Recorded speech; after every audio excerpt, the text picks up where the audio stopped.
everyone, and welcome to the F2 show by Inside F2. Joining me to reflect on round number 7 of the season, we have Inside F2's Aaron Harper and Formula 2 commentator from this weekend, Mr. Chris McCarthy. Welcome to you both. And Aaron, I said last week without Lawrence Griffin leaving the podcast that we'll get an upgrade sorted, didn't I? How is Formula 2 commentator Chris McCarthy? Do you think I've done a good job there?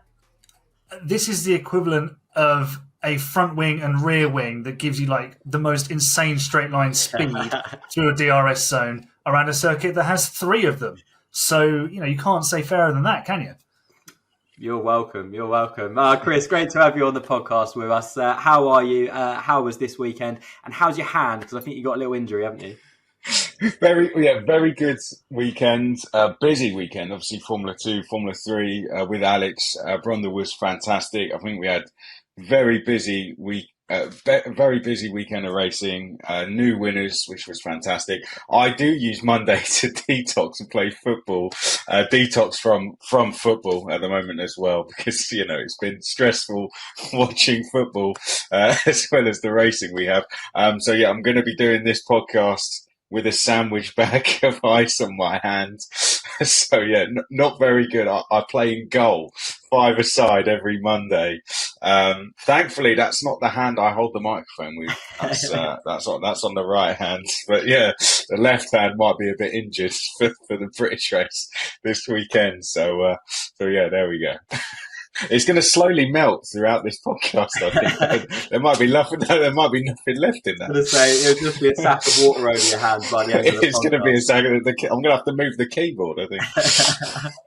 Imagine it's a set of Pirelli tyres. You've got to manage them to the end of the race. Trying to get too hot.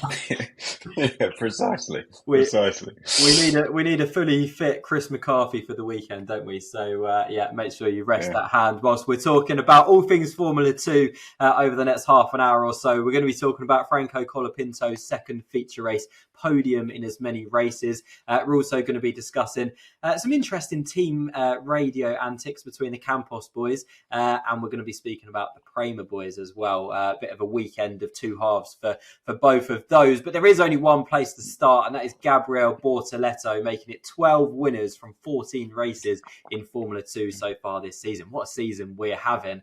And he kind of had it under control from quite early on, Aaron, didn't he? It was a great drive from Bortoleto to pick up his maiden Formula 2 win. It's the drive and a victory befitting a Formula 3 champion, isn't it? And I must say, it's about time that Invicta won a race this year. They have been on pole position for feature races, sprint races, and they've just not got the job done on race day. They've been excellent in qualifying, but they've just not been able to put it together. But finally, they got themselves over the line, and Bortoleto was exemplary in his performance. Did the job in chasing down Pepe Marti, who managed to pit under the virtual safety car. I think he got in just before it was called, sort of Zach O'Sullivan-esque, wasn't it? Just sneaking in there and getting his pit stop in. So Bortoleto did a fabulous job there. And he has been quietly building momentum over the last, since the start of the season, really, because he's had some good races, he's had some not so good moments, but he's actually shown good composure to sort of bounce back and steady the ship. The one that I think of is in Bahrain, where he made a slowish getaway, got a bit tangled up into turn 1, which can happen there, but steadied the ship and came back to finish in a strong position. So this victory has very much been coming from him and the team, and he delivered it perfectly. This is, the guy who kind of won Formula 3 with ease last year. No one could really get near him. So it's taken a little while to get there, but I think this is absolutely what's going to come. And it might be what we were expecting from Kimi Antonelli, we actually see from Gabriel Bortoleto, because Invicta seems to be putting a car together for him that he can race with, race in, race out, week in, week out.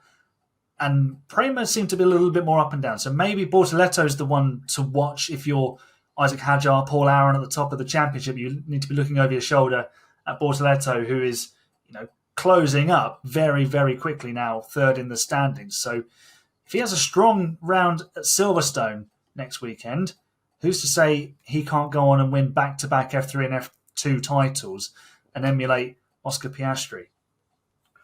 Would be quite something, wouldn't it? Chris, Aaron's obviously alluded to it there. His consistency is exceptional. He's the only driver, with the exception of Paul Aaron, to score in the last 8 races in a row. And we saw him do it in Formula 3 last year, where he just scored points every single race weekend, didn't he? I think it was only 3 races in Formula 3 that he wasn't in the points all season long. That bodes well for a title challenge if he is going to be in title contention for the rest of the season, right?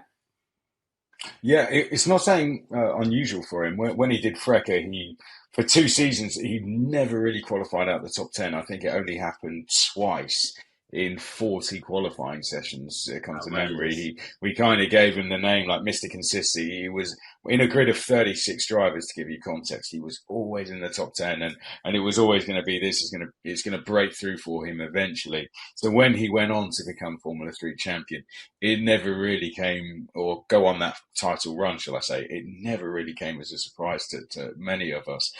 And then, of course, he went on and won the Formula 3 title. So he's got it in him to go and do it. He absolutely has. And it just needs this breakthrough result. We're now into that European leg of the season where the Formula 3 drivers are more comfortable with the tracks. Places like Bahrain, Jeddah, they're having to maybe, well, Jeddah in particular, they're having to learn those circuits. Now they're into the leg where they're really familiar with the tracks. They've raced on them plenty of times. Gabriel Bortoleto and his team have had this breakthrough result. Drove like a champion, the Formula 3 champion, we know, and he's well within distance, as Aaron said. 32 points is not a long way back at all. All it takes is for Paul Aaron to have a slip, which just doesn't look like it's maybe coming, but Gabriel Bortoleto is right there as we're at halfway through the season, 7 down, 7 to go. So, yeah, and with, the likes of Zach Brown watching on, Lando Norris was there watching on at the start as well. He's doing big things. We've seen, big announcements coming today within Formula 2 linked to Formula 1. And Gabriel Bortoleto is basically saying to McLaren, look, I'm here, I'm winning. I'm ready to be there of service if you were to ever need me. So he's definitely doing all the right things and showing a title challenger as we move into this second half of the season. 100%. Aaron, we were kind of having this chat pre-show, weren't we, about Bortoleto, and is it almost too good a season? Like if he was to go on and win the Formula 2 championship, where does he go? I mean, Piastri and Norris seems to have those seats locked out at McLaren. It seems to me like winning the championship wouldn't actually help him this year, and he's actually better off not winning the championship, having this season as a building season, and winning the championship next season, right? Which is completely ironic. It seems sort of perverse to suggest don't win the championship in Formula 2, doesn't it? Because there's not many. Well, there's loads of seats available, but I'm not sure how many of them are on offer to Formula 2 talent. Oliver Behrman's probably going to end up at Haas, and Kimi Antonelli's probably going to end up at Mercedes unless he absolutely stinks the place out in the second half of the season. Even then, I think Toto Wolff will probably pull the pin on that and throw him in anyway because he thinks that much of him. So it's very difficult to see a pathway to Formula 1 at the moment for Bortoleto. McLaren, however, do have motorsport projects coming out of their ears in IndyCar, Formula E, Formula Extreme E. That's the one, isn't it? And I think they probably do soapbox derby racing or something like that. So they'll find somewhere for him to be, but over in IndyCar, maybe that's not the place to be because they seem to be churning through drivers fairly quickly. Just ask Théo Pourchaire, who did nothing wrong and was still out the door. So it's a tricky one for Bortoleto. However, there's nothing to say if he was to win the F2 title for him to break his ties with McLaren, go it alone, take a contract somewhere else in FE or IndyCar or another, F1 academy, somewhere that's going to give him a reserve role. You never know. So there are opportunities, but they're probably not within Formula 1, sadly. The thing is, Chris, surely if you've just won the Formula 3 championship and the Formula 2 championship back to back, you don't want to go to IndyCar. You don't want to go to Formula E, do you? You've earned your place in Formula 1. You should be there in Formula 1, no? Yeah, I mean, he's got quite a good place at McLaren, though, isn't he? Aaron alluded to the fact that they've got so many projects going on. Zach Brown runs United Autosports as well, the World Endurance Championship team. So he's got a chance, maybe, where he could sit on the bench and still race in something like the World Endurance Championship. Who knows? That could be an option for him next year if he were to go on and do well. Or they could keep him in Formula 2 for another season should he not go on and win it. So, there is also that other option as well, because Zach Brown is the CEO of that team. So, yeah, that's possibly another option. But as Aaron alluded to there, they've got teams all over the place, and who knows, they probably got more on the way. So he's in a very good spot. I think he knows that.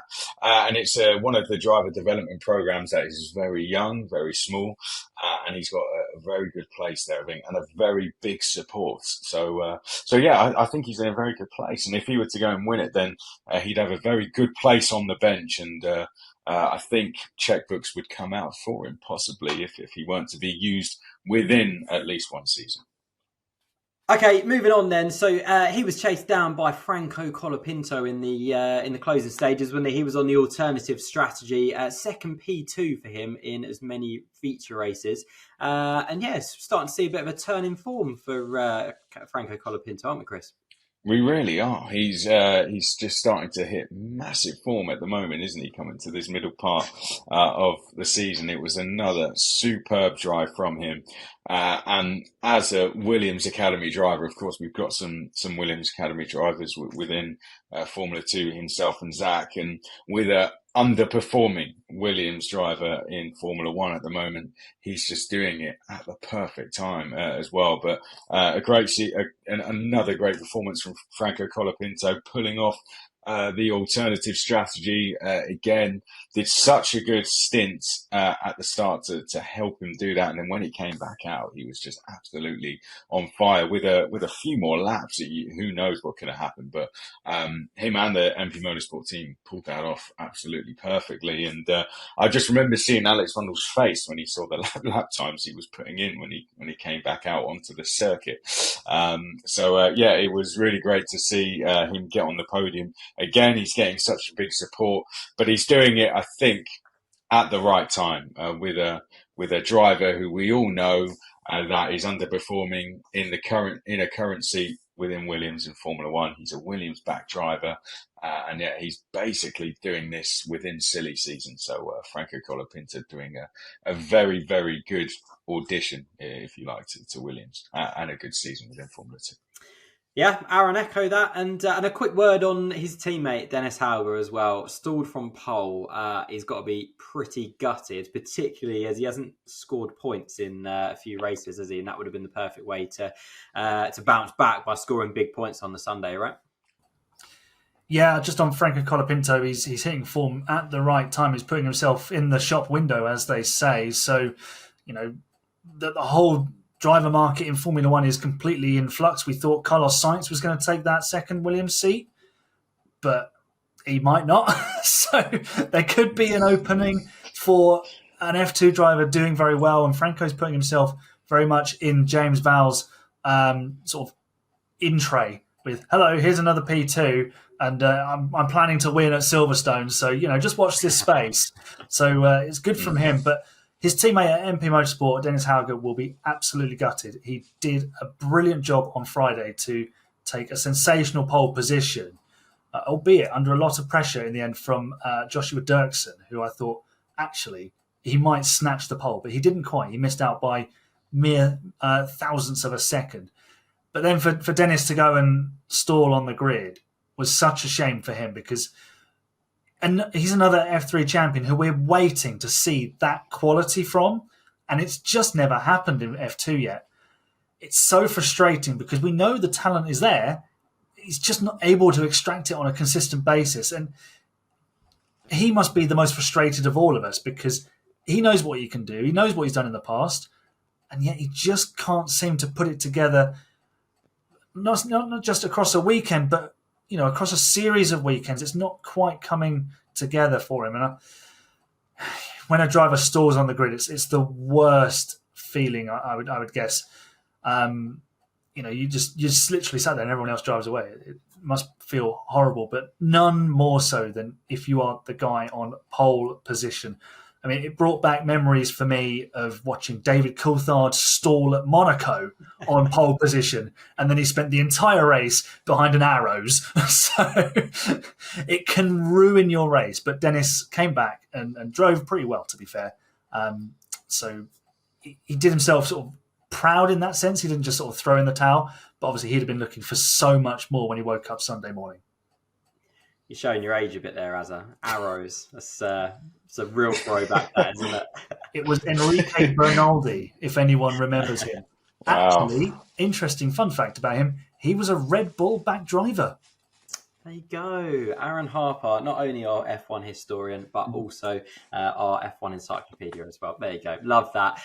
Moving on then to the juiciest of juicy conversations for this week, the Battle of the Campos boys. Quite an interesting one. Chris, must have been an interesting one to call in commentary. Obviously, Pepe Marti gained that time in the pit stop, didn't he, when the virtual safety car came out. And I don't think Isaac Hadjar was overly happy that he found his teammate ahead of him, right? Yeah, it was an interesting one to follow, wasn't it? It was him and Pepe Marti, both Red Bull juniors at the Red Bull ring. A lot at stake for them both. Obviously, Pepe Marti's had a really tough time of it, hasn't he, recently? A lot of DNFs in recent times, but we've seen him on the podium at the start of the season. We've seen the talent he can do, and there he was presented with a chance to get a feature race podium.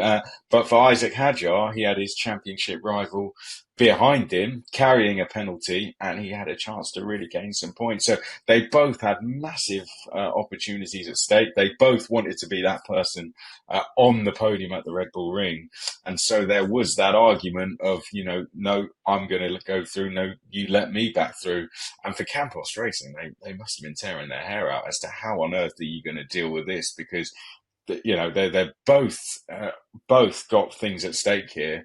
Alex Brundle said it in commentary as well, where they're paid drivers, they're paying drivers, so you can't just give them team orders, so to speak. So I think Campos in the end did a fairly good job at trying to manage the situation, as if to say, we'll release you, but if you don't get through, we'll have to let you back through. And they just tried to calm the situation down. Pepe Marti understandably frustrated at the end not to get his podium back, but I think it would have been a very interesting one to listen into when they got back to the truck, because Isaac Hadjar did get the podium, but I think the whole thing was the investigation which was hanging over Pepe Marti, which in the end was the reason they kept Isaac Hadjar ahead. I think that was their whole reasoning for keeping Isaac Hadjar ahead in the end. One that was very tough for them to manage, as well as him being a championship contender, of course. But how do you deal with two young guns? They're both fighting for a podium on home soil, so to speak. And Isaac Hadjar is a very emotional young man. We've seen that in the past, haven't we? Yes. So, it definitely gets animated on the radio, doesn't he? Aaron and Vive on our Discord channel, I think I pronounced that right, says Campos squabbling potentially lost a 2-3 ahead of Colapinto. What are your thoughts on that? Do you think Colapinto would have got them anyway, or do you think if they hadn't have been fighting each other, then they could have potentially got a 2-3? No, I think Colapinto on those softer tyres would have come and got them anyway. He was pretty clear of them by the end anyway, so he'd have just hoovered up the gap, even if they weren't squabbling. It was almost delaying the inevitable. I mean, just listening to Chris talk about the situation there, I'm kind of thinking this might come back to bite Isaac Hadjar later in the season if he's still in the title fight. Let's say Pepe Marti's having a good race and Hadjar comes up behind him. Pepe's not going to just wave him on by. He's going to remember this and make it as difficult as possible for him. And we like you said, Isaac is an emotional driver at times. We hear it on the radio. That might get the better of him. These are young people. And, when you're young, sometimes, you get a bit frustrated and you make a mistake. And that could cost Isaac Hadjar. I hope it doesn't, but I think there's something to be said for him maybe of offering to give that place back a bit more, and the team saying, no, we're going to keep you ahead because of the investigation.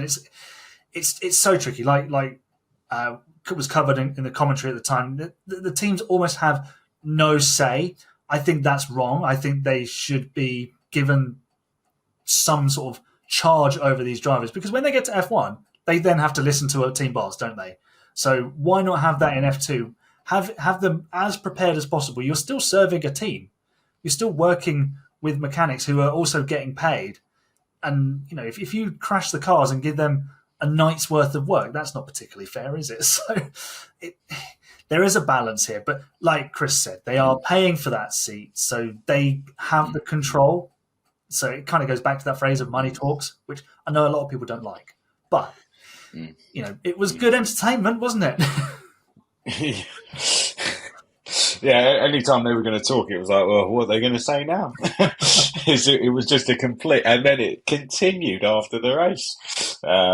So yeah, it was not the celebrations we're used to for a third place, but yeah, it made for an interesting watch, that's for sure. All I'm thinking is bring it on for the rest of the season. It could be very tasty, couldn't it? So, yeah. Yeah, but I think Aaron's right that you want your teammate on your side, though. That is the thing. So there might have been something in there to invest in Luke, just giving that place. So then, you never know, later in the season, Pepe might be there and go, I gave you that place, you got to give it back. But yeah, I think it was, Red Bull Ring, Red Bull Juniors. They want to be the one on the podium, and for those two drivers, they're only seeing that, I think, in that moment. Yeah, of course, and it's understandable as well, wouldn't it? So Pepe Marti was penalised after the race, so the stewards deemed that Marti had not reached the safety car line 1 when the VSC banner was displayed, meaning that he served his pit stop under the virtual safety car, and he was subsequently issued with a 30-second time penalty, which moved him down to P15 in the race, which is, shame for him because he had a really good race, really. But, one of those things for him. Moving on then, Ollie Behrman was our sprint race winner on Saturday. Aaron, I know you'll be happy about that. Is it a return to form for Prema and for Ollie Behrman?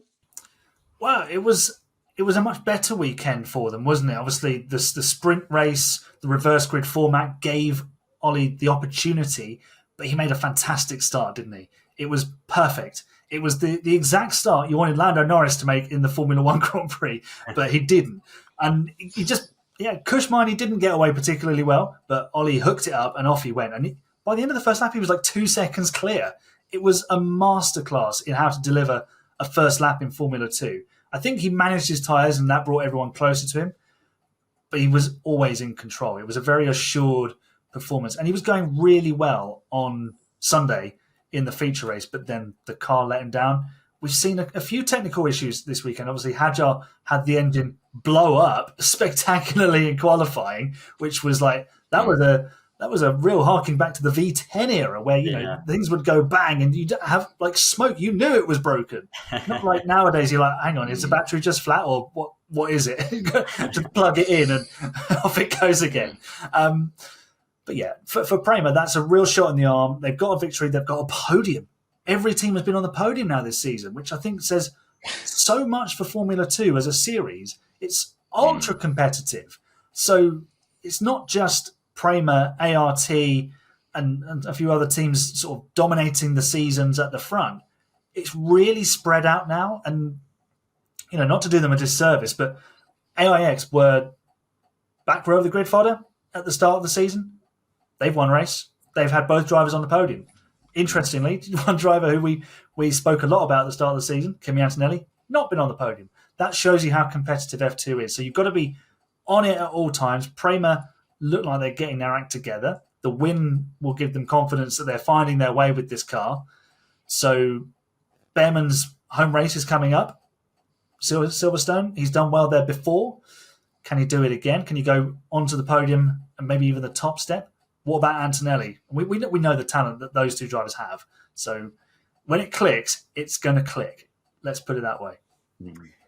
100%. Let's talk about Antonelli, because that's another tough weekend for him. Last weekend was in Barcelona was the first time he hadn't scored points in Formula 2. He's then gone back-to-back weekends without scoring points.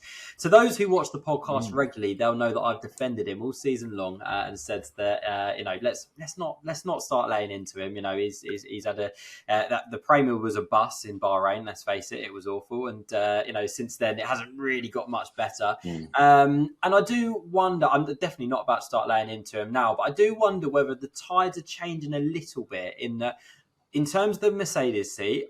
At the time, he was doing well in F2, he was picking up results, and also Mercedes was struggling. So it made sense for Antonelli to go to a struggling Mercedes because there's almost nothing to lose at that point. Now Mercedes have hit a little bit of form, and Antonelli is he's not had a great couple of rounds. Do you think there is a chance now, Chris, that Mercedes might say, maybe it isn't the right time to put Antonelli in, maybe let's get someone else and let's give Antonelli a second season in Formula 2?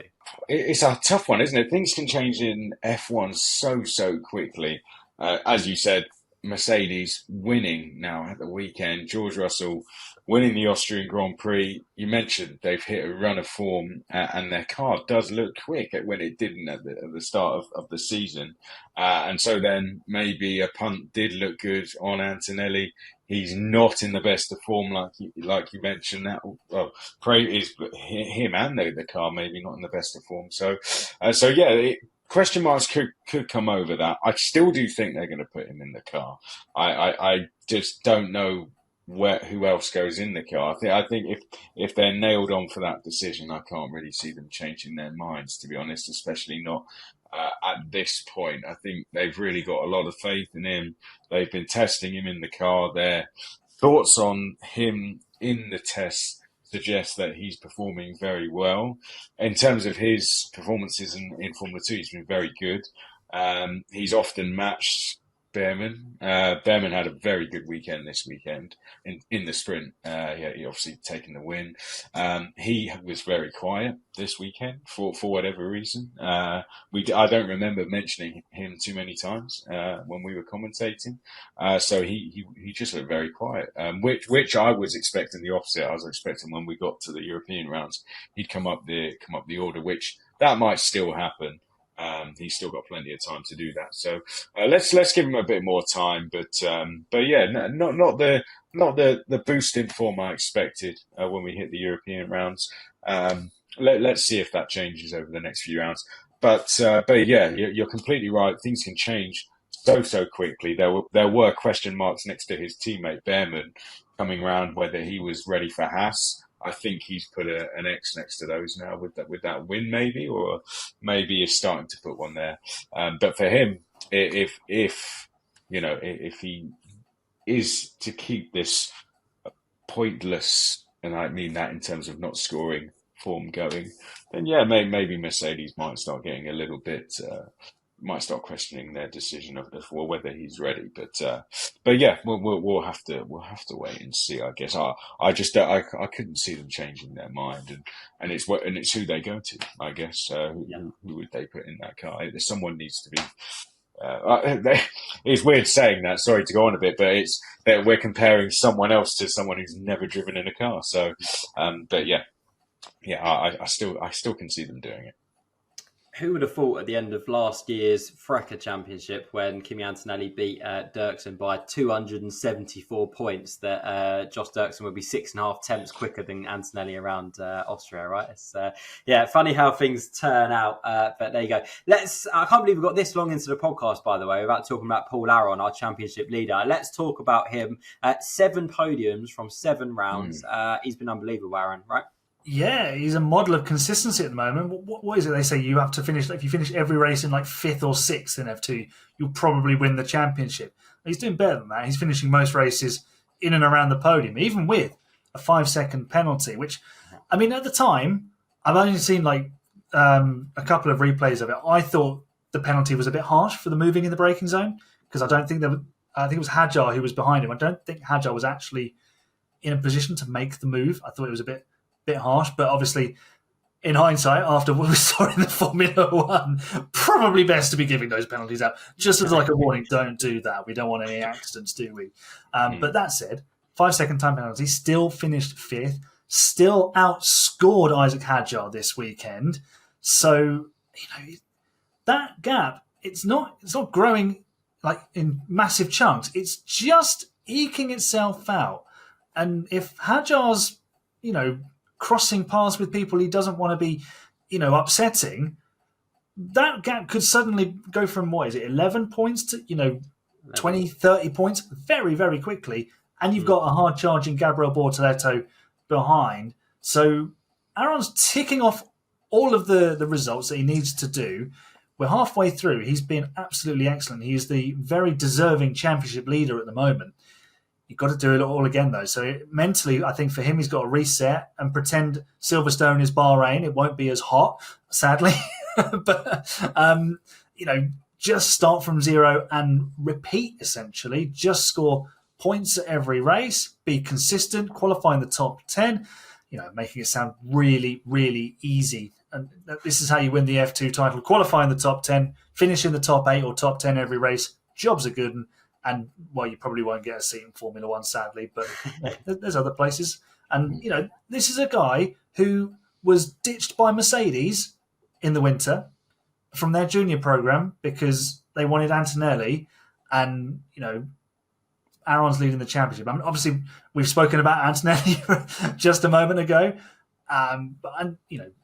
It happens all the time. Drivers get hired and dropped from junior programs. Red Bull do it like it's going out of fashion. So Aaron is doing a superb job without the backing of an F1 academy to boot. So, if there's any academies that are looking for drivers or F1 teams that are looking for drivers, Aaron, if he wins the F2 title, could put himself in that shop window like we were talking about with Franco Colapinto. So he just has to keep doing what he's doing. Great, another great weekend, and as you say, another weekend ticked off for Paul Aaron, and he extends his championship lead. I'm conscious of time, Chris, but a couple of drivers I did want to give a quick shout out to. Enzo Fittipaldi, P15 to P4 in the feature race, superb from him. And Henri Cordeal, P7 in the feature race as well. Good performances by both of them.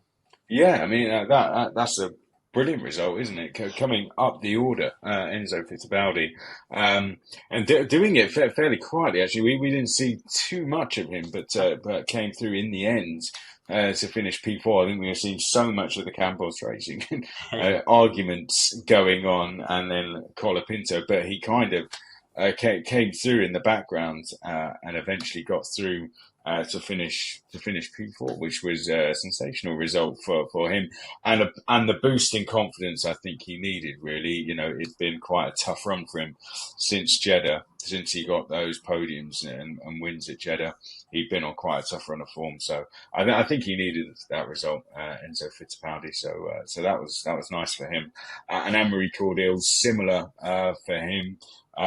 And a similar timing, of course, we saw him put a really good performance in at Jeddah. He had tough luck at Imola, and I think he needed a boost like that. He was so close to the top 10 as well in qualifying. I think he missed out by about half a tenth. It was a fraction. So for him to get back in the points was a good one as well. So yeah, two very good performances. And I wanted to give a shout out to AIX as well. Their first double point scoring finish since the team has been rebranded as AIX. They also didn't get any points last season as PHM. And that's the first team first time that team have scored double points since, Aaron, do you know? Oh, it must be in their Charus days. It was indeed when they were called Charus in Imola 2022. Enzo Fittipaldi and David Beckman scoring the points on that day. So, great result for the AAX team, who seem to have built a bit of a rocket ship since they took over in Imola, right? So, good result for them. Okay, let's take a look at the championship standings before we go then. Paul Aaron maintains his lead at the top of the standings, extending his lead to 11 points over Isaac Hadjar. A feature race win for Gabriel Bortoleto means he moves up to third in the standings. Argentine Franco Colapinto moves above last week's feature race winner Jack Crawford into P5. Kimi Antonelli and Enzo Fittipaldi round out the top 10. And the team standings? Campos finished the weekend at the top of the team standings, just 1 point ahead of High-Tech. High-Tech, coincidentally, the only team now not to win a race so far this season, but still second in the standings. Invicta move up to 4th with Bortoleto's feature race win, moving level on points with 3rd place MP Motorsport. A win for Prema this weekend, but they still remain 7th, 13 points ahead of ART. And VAR, Trident and AOX round out the team standings. Okay, Chris, before we go, when are you back in the comms box? Can you let us know when you're back in the comms box of Formula 2? I'm back this weekend. It'll be my last one doing F2 for the season. It's the last time filling in for Alex. He's back then for the rest of the season. Obviously, he's got a busy weekend over at Channel 4 for British Grand Prix. So, yeah, I'm back to fill in for him this weekend. So, yeah, really looking forward to it. 3rd time doing Formula 2 for British Grand Prix. So, very excited. Awesome, and you are doing a marvellous job, if I can say so, as well. So keep up the good work. I'm looking forward to British Grand Prix weekend, Aaron. Aaron, did you know no driver in Formula 2 has ever won more than once at Silverstone? We've had 17 races at Formula 2 at Silverstone and 17 different winners. The only 2 drivers who are on the grid for this weekend who have won at Silverstone are Victor Martins and Richard Verschoor. So I guess they'll be hoping to break that record, right? Or they're absolutely cursed to bad luck this weekend, aren't they? They've got to be watching. I'm sorry. Walking across their path on Friday. It's not Friday the 13th, luckily, but keep an eye out for those unlucky black cats because they can crop out of you. But yeah, look, F2 is so wide open that stat doesn't surprise me because we've had, I think, only 2 repeat winners this season. In Zane Maloney, who won both races in Bahrain, and then Hadjar, who actually really should have won 3 feature races in a row. So, yeah, but that's the way the cookie crumbles in F2 sometimes. You send it like Zach O'Sullivan did, and you can hit the bullseye. So, it's going to be mad, isn't it? Silverstone's a fantastic place for racing. You see great action in the first sector through Brooklands and Lovefield, and then the run through to Copse. And then you've got Stowe into Club and Vale and out onto the Hamilton Straight. So it's gonna be great fun. Absolutely, bring it on. Okay, that's all we got time for today. Aaron, Chris, thank you very much for your time. It's appreciated as always. Chris, we'll listen to your voice in the comms box for the British Grand Prix weekend, and we'll be back as well to review all of the action from round number 8 from Silverstone. Keep an eye out for that podcast this time next week as well. But from me, Fraser Ford, and all of us here at Inside F2, we'll see you next time.